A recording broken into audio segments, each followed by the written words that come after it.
History remembers emperors who built empires, generals who conquered kingdoms, and scholars whose words shaped civilizations. But one of the greatest poets of Tang China was neither a noblewoman nor an official. She was a courtesan, a woman whose beauty opened doors, but whose talent earned the respect of China's greatest minds. She entertained governors, debated with famous poets, invented her own paper, and left behind verses that have survived for more than 1,000 years.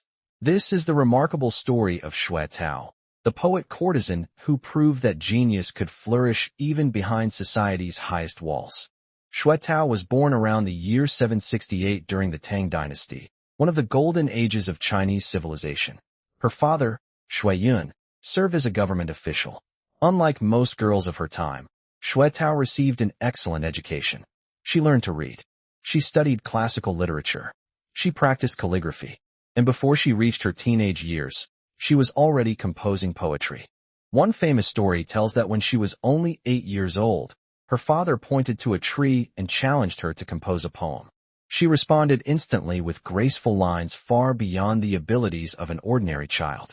Whether the story is entirely true or not, it reflects what everyone later believed. Xue Tao possessed extraordinary literary talent from an early age.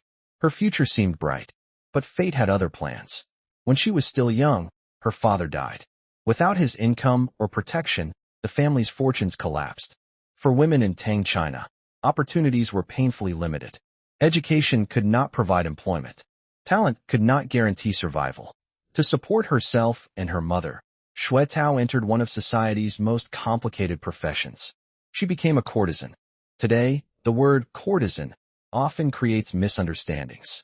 The highest-ranking courtesans of Tang China were far more than entertainers. Many were accomplished musicians, expert dancers, calligraphers, painters, and skilled conversationalists. They entertained scholars, wealthy merchants, governors, and visiting officials. A successful courtesan needed elegance, intelligence, and artistic ability. Xue Tao possessed all three. She eventually settled in Chengdu, then one of the richest and most cultured cities in China. Its rivers, bamboo groves, and flowering gardens inspired generations of artists. Here, poetry flowed almost as freely as wine. Soon, word spread about the brilliant young woman whose verses rivaled those of famous scholars. People did not merely visit to admire her beauty. They came to hear her poetry. Talent has a way of attracting talent. Many of the Tang Dynasty's greatest poets traveled through Sichuan. Some met Xue Tao. Others exchanged poems with her. Among them was the legendary poet Yuan Zhen. Their friendship became famous. Some historians believe they shared a romantic relationship. Others believe they simply admired each other's literary gifts. The truth remains uncertain, but their surviving poems reveal mutual respect and deep emotional understanding. Xue Tao also associated with many government officials who governed Sichuan. Unlike most women of her era, she participated in literary gatherings where poems were composed on the spot. She was expected to match the finest scholars line for line, and she often did. Visitors were astonished that someone officially excluded from government examinations possessed such extraordinary command of language. Her poems displayed elegance without excess, emotion without sentimentality, nature without artificial decoration. She transformed simple scenes, a falling flower, a lonely river, the evening moon, into reflections on love, separation, loneliness, and the passing of time.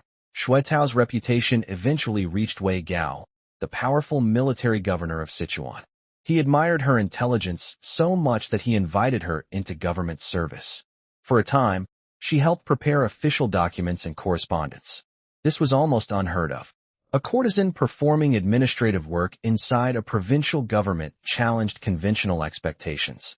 Some officials welcomed her talent. Others viewed her presence with suspicion. Political rivalries eventually ended her official role. Yet the experience revealed something remarkable. Even powerful administrators recognized that her abilities extended far beyond entertainment. She possessed the education, discipline, and literary skill expected of government scholars. Had she been born a man, she might have earned high office through the imperial examinations. Instead, social conventions limited how far she could rise. Still, her reputation continued to grow. Most poets leave behind words. Xue Tao also left behind paper. Living beside the rivers of Qingdu, she experimented with making elegant colored writing paper. The result became known as Xue Tao Paper. Its delicate pink hue made it especially popular for poetry and personal letters. Soon scholars actively sought it. The paper became famous across China.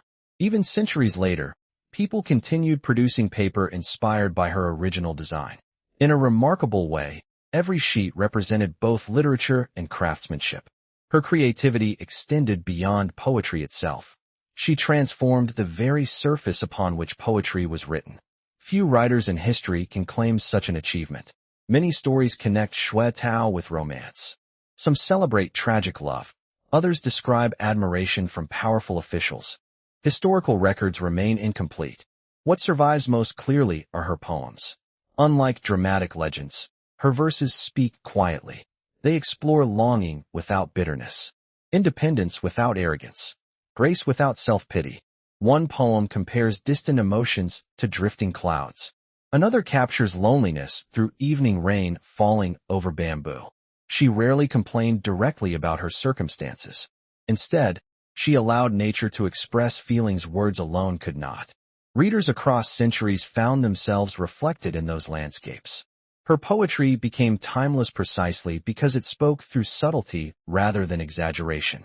As the years passed, Xue Tao gradually withdrew from the bustling world of official banquets.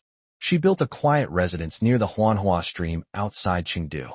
There she devoted herself to reading, writing, and welcoming visiting scholars. She never married.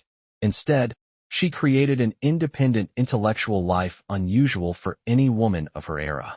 Visitors described gardens filled with bamboo and flowers. Poetry gatherings continued. Conversations stretched long into the evening. Her home became a cultural landmark where literature mattered more than status. Age did not diminish her reputation. If anything, it increased it. Young poets traveled great distances simply to meet the legendary Xue Tao. Xue Tao died around the year 832.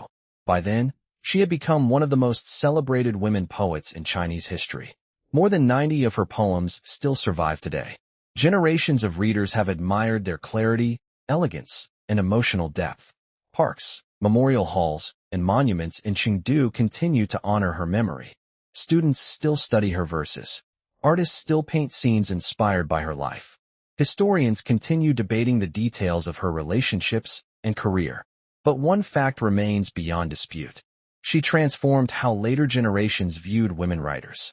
She proved that talent could overcome barriers that birth could not. She demonstrated that poetry belonged not only to officials and scholars, but to anyone capable of seeing beauty in the world. Xue Tao lived in a society that expected women to remain in the background. Instead, she became one of the brightest literary voices of the Tang Dynasty. She entered history not through political power, nor military conquest, but through words that cross centuries. Her poems remind us that true greatness often appears in unexpected places, sometimes in a palace, sometimes on a battlefield, and sometimes in the quiet study of a poet whom society refused to fully recognize. Yet history remembered her anyway. If you enjoyed this story, subscribe to China Untold Stories. Discover the hidden lives of China's poets, emperors, rebels, philosophers, and remarkable women, one unforgettable story at a time.